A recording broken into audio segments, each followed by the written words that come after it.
I travel a lot for work, so hotels have become almost second nature to me. Usually, I don't think much about the rooms. They're just temporary places to sleep, a blur of identical hallways and beige wallpaper. But that night, at a mid-range hotel just off the interstate, something about the room already felt off. The front desk clerk had given me the key with a smile that felt just a little too forced. When I asked for bottled water, he shook his head quickly, almost nervously, and muttered that the vending machines on my floor should be stocked. Maybe I was imagining it, but it was like he couldn't wait to hand me the key and move me along. The room itself was clean enough, though colder than I expected. The air conditioning was off. Yet the chill clung to the walls, to the seats, even to the mirror above the desk. Still, after a long day, all I wanted was a shower, some sleep, and a chance to reset before another early morning. By 3 a.m., I was half asleep on the bed, drifting in and out. That's when I heard it. Knock, knock, knock. At first, I thought it was a dream, but it kept going. Sharp, deliberate knocks at my door. I sat up, groggy, and glanced at the glowing red numbers of the alarm clock. Las 3:07 alto M. Housekeeping. A voice called. My stomach dropped. Housekeeping. At 3 in the morning.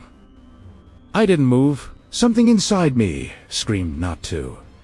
The knocks grew louder. Housekeeping, the voice repeated, monotone, almost rehearsed. I forced myself to call out. Come back in the morning. The knocking stopped instantly. The silence was somehow worse. I sat frozen for what felt like minutes, straining to hear footsteps, keys, jangling, anything that meant someone was actually leaving. But the hallway was completely quiet. Finally, I convinced myself it had been some drunk guest pulling a prank. I decided to brush my teeth, settle down, and force myself back to sleep. The bathroom light was harsh compared to the dim glow of the bedside lamp. I leaned over the sink, toothbrush in hand, trying to calm my nerves. The taste of mint filled my mouth as I stared into the mirror, reminding myself that I was over. That's when I saw it. Behind me, in the mirror's reflection, was a figure standing in the bathroom doorway. I froze. My toothbrush slipped from my hand and clattered into the sink. My heart hammered in my chest as I slowly turned around. The doorway was empty. Every inch of me was trembling, my skin prickling with cold sweat. I spun back to the mirror, half expecting to see it again. But there was nothing, just me, pale and wide-eyed, staring back.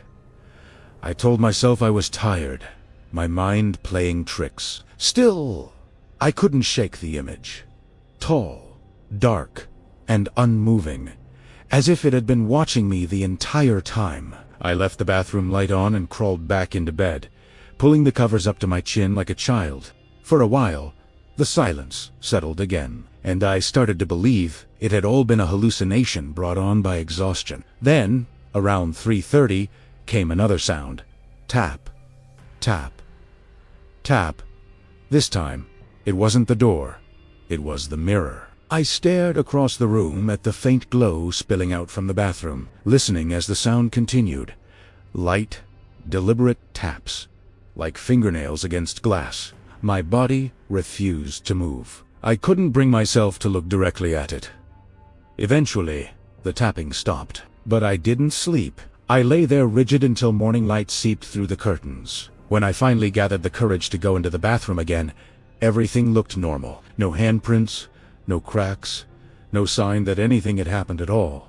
Still, I packed up quickly and went straight to the front desk to check out early. The clerk barely looked at me until I mentioned my room number. Then his eyes flicked up sharply, like he'd been waiting for it. I'll refund you the night, he said quietly, without me even asking. That caught me off guard. Why? I asked. He hesitated. Most guests don't make it through the whole night in that room. I stared at him, waiting for an explanation, but he only shook his head and slid the receipt across the counter. His hands were trembling. Driving away, the sun rising behind me, I kept seeing that reflection in the mirror, and the longer I thought about it, the less I was convinced it was a hallucination. Because in that split second, that frozen moment when I saw it behind me, I could have sworn it was Auntie, just standing there. It was leaning forward, like it was about to whisper something into my ear.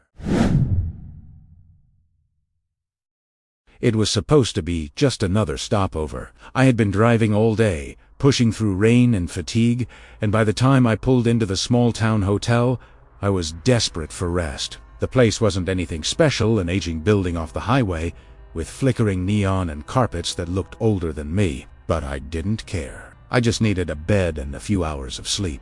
They gave me a room on the 3rd floor. The hallway was quiet, almost too quiet. I noticed there were no other doors propped open. No sounds of televisions or people chatting, just a long, dim corridor with buzzing lights overhead. I shrugged it off, tossed my bag on the bed, and went through the motions of settling in. Around midnight, just as I was dozing off, I heard it. At first, it was faint, the sound of a child whimpering, somewhere close by. I sat up, listening. The crying grew clearer, coming from the wall directly beside my bed from the room next door. It wasn't the kind of cry you'd expect from a tired toddler. It was low, broken, and strangely rhythmic, like whoever it was had been crying for hours. I lay there, staring at the wall, torn between irritation and unease. Who brings a child to a hotel and lets them cry in the middle of the night? After 10 minutes, when it didn't stop, I picked up the phone and dialed the front desk. "Sorry," the clerk said, his voice oddly firm. "There shouldn't be anyone in that room. It's been unoccupied." A chill went through me. "I'm telling you, I hear a kid crying in there right now." There was a pause on the other end. "I'll send someone to check." But the crying stopped immediately, as if cut off the second he spoke. I lay back down, trying to convince myself I was overtired and imagining things. But sleep wouldn't come. Every creak of the building set me on edge. Every draft of cold air felt deliberate. Finally, I decided to get up, wash my face, and shake off the unease. The bathroom was small, the mirror streaked from years of cleaning. I leaned over the sink, letting the cold water run over my hands before splashing it on my face. My reflection stared back at me, pale and exhausted. And then I wasn't alone. In the mirror behind me stood a figure, small, child-sized.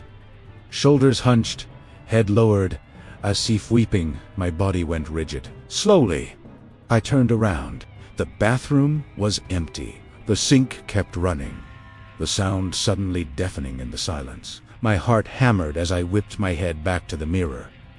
The figure was gone. Just me, trembling, dripping water down my shirt. I shut off the tap and stumbled back into the bedroom, flipping every light switch I could find. I sat on the bed, staring at the bathroom doorway, waiting for anything to move. Around 2:30 a.m., the crying started again. This time, it wasn't muffled.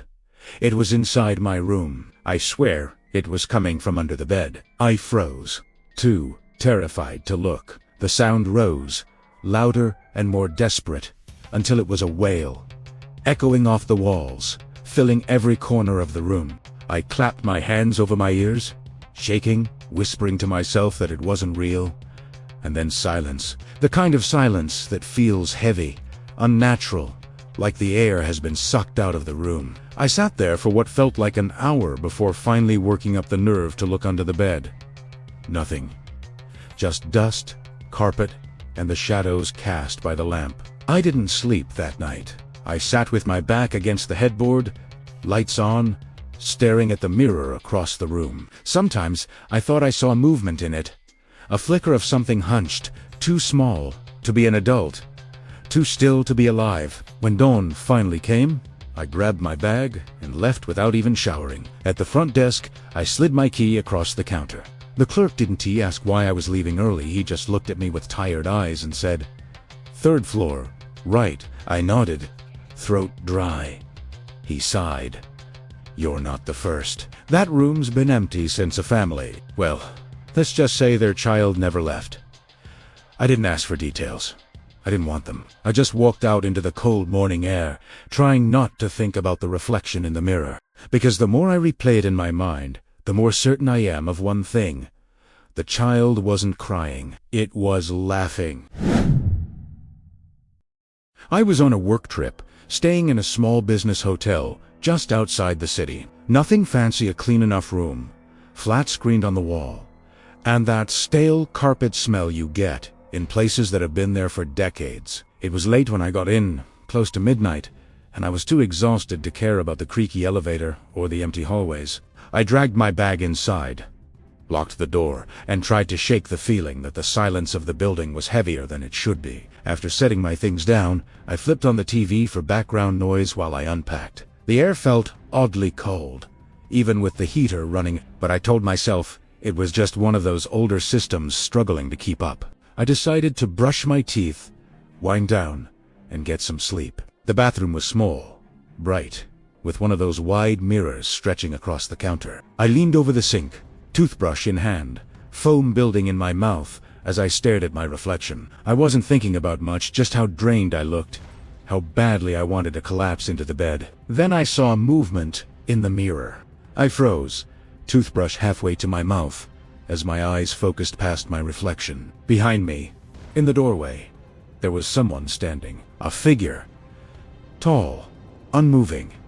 Its features blurred in the glass, but definitely there. I spun around so fast, I nearly slipped on the tile. My heart was pounding in my ears, but the doorway was empty.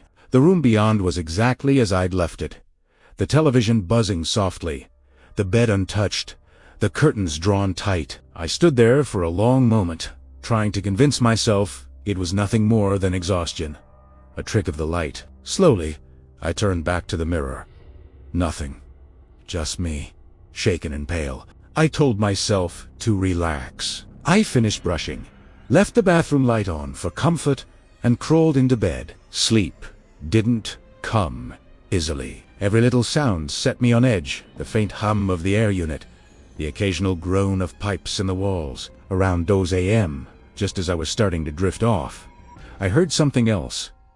Footsteps. Soft, deliberate, just outside my room. They passed by my door, paused, then continued down the hall. I held my breath until they faded. For some reason, I couldn't bring myself to check the peephole. I just lay there in the dim glow of the bathroom light, every muscle tense. The next morning, on my way to the lobby, I mentioned the footsteps to the front desk clerk. Half joking, I asked if anyone else had checked in late last night. The clerk frowned. You were the last guest to arrive. No one else checked in after you. I felt a chill creep through me, but I didn't press it. I convinced myself maybe it was staff doing rounds, or maybe another guest whose room I hadn't noticed. That night, though, everything got worse. I was brushing my teeth again, the same routine as before. When he felt Italiano, that heavy awareness that you're being watched. The fine hairs on the back of my neck prickled. Slowly, I looked up at the mirror. The figure was back. This time, it was closer. Not in the doorway, but directly behind me. Blurred but unmistakably there. Shoulders hunched, head tilted slightly as if peering over me. My chest seized. A spoon, a round toothpaste dripping from my mouth. But the room was empty. Just silence, the glow of the TV, and the sound of my own heartbeat. I couldn't bring myself to finish brushing. I grabbed my bag, slammed my things together, and sat on the bed, fully dressed, the lights blazing. I was determined to last the night, then leave first thing in the morning. But at 3 a.m., the sound returned. Footsteps, slow, steady, pacing outside my door. Then a knock, 3 soft raps against the wood, followed by silence. I sat, frozen, staring at the door. After a minute that felt like an eternity, I forced myself to look through the peephole. The hallway was empty. When I backed away, something caught my eye. In the bathroom mirror across the room, faint, distorted by distance, I saw it again. Someone standing in my room, directly behind me. I didn't sleep after that. At sunrise, I checked out without a word, barely able to look at the clerk. But I can't get the image out of my mind, because in the reflection, just before I tore my eyes away, I noticed something that still makes my blood run cold. The figure wasn't standing still anymore. It was leaning forward closer, as if it had been waiting all along for me to finally see it clearly.